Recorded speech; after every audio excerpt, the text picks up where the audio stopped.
What is up? We give you your complete Fringe Festival recap this week on JJF.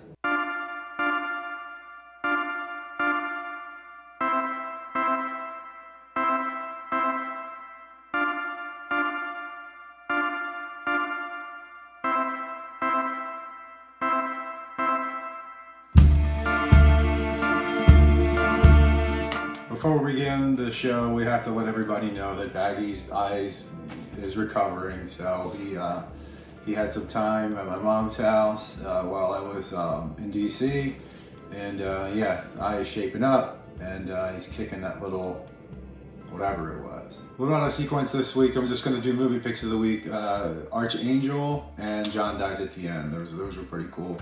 That I saw this past week. Casting and performance updates I want to save till kind of the end, and that way I'll just do the viewer mailbag, keep it up to the cast of Existential people, kind of, and just having this episode devoted to kind of the time there, and then kind of we'll meet the guys on a little bit of a brief video and just kind of walk you through that. So not to double back to the previous weeks, but this past week of the festival, the closing one, Friday night was a sellout. It seats 52. The word is that we sold 57, or he had 57 people in audience. But Friday was a sellout. Saturday was the 3 o'clock show, and then Saturday and Sunday were roughly about 60 to 3/4% filled. Just matinee showings, and then Sunday did close the whole festival out.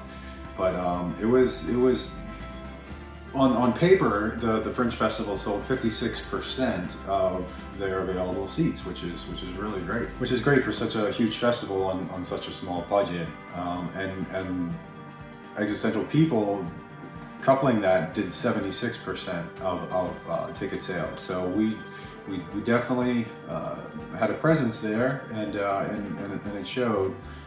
Fell short on the awards at the awards ceremony, but that was nice.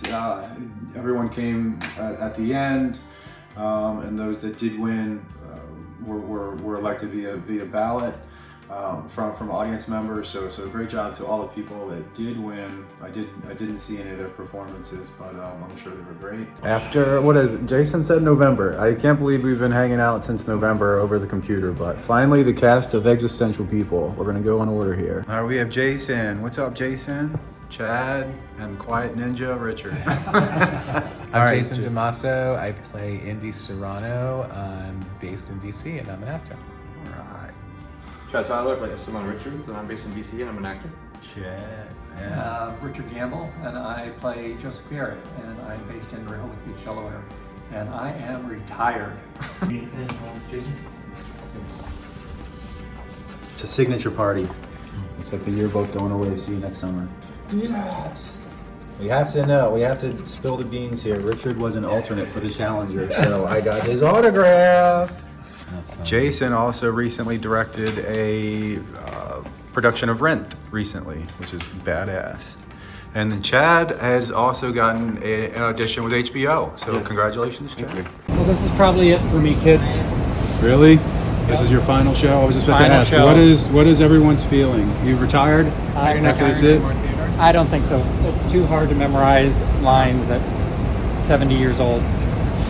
Richard's amazing story is that he was an alternate for the Challenger. Yes, the Challenger, 86. So he was one of 12 alternates selected through the space program, and he would have been the teacher on board if Krista McCall had either dropped out or gotten sick or couldn't do it. So yeah, that was really cool. He came out with that almost before closing, so that was cool. So I got a signature. Yeah, and it was overall a positive experience. I mean, the ending was a little wild, but no. So I'm gonna all the positives were I got to know DC, downtown DC, during this. Like I said, the Metro, parts of Virginia that I would never get near, but I had to learn it just because of rehearsal.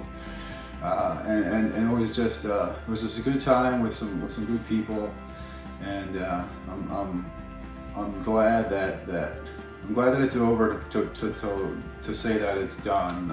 Sometimes I would think it would never happen. I'm sure the theatrical world reunited somehow, And I hope to stay in touch, guys. Good luck with everything. Now on the subject of Margaret, for casting performance updates. We're in the talks for her to have a role in the upcoming Legends of Burkittsville trilogy finale. So the title is close. I've got an idea for the title, but I want to give it a little bit more thought. But yeah, we're still slated to shoot potentially as early as late August, probably in the range of September, and that way we could crank this out in October. But Margaret is in the works to have a role in that new Legends of Burkittsville Part 3. I did land an audition with the Department of Justice. Well, they need a training video, so fingers crossed. Submitted that last night. It's an industrial video, a training video, so that would be awesome to nail that one. Please send positive vibes. He said he only accepted cash. Pointed to a sign in the window. Programmed from Wiseman Productions begins shooting. I believe I go in for a costume fitting this upcoming week, and then we get filming on August 11th. So looking forward to that. That's going to be the weekends in August, so filming in the Baltimore Towson area for Programmed. Out of My Dream status, yeah, I put everything together in storyboard order, and it is over 20 minutes of footage for Stephanie Bailey's Out of My Dreams. I toyed with some of it being in black and white. It looks pretty cool. And I think if we do some of that in contrast with some of the scenes, but there's the update for Out of My Dreams, and over 20 minutes of footage that can be condensed. The song itself is going to be about in the 2 minute and 40 second range, around there. So it's tons of stuff to play with to make sure Stephanie really looks as awesome as she did. And lastly, don't forget to check out Jay's Comics, Cards, and More. The place to get the Unison Blu-ray, now on sale for $19.79. Cool year. And that will do it. Thanks for everything, Existential people, and I'll see you next time.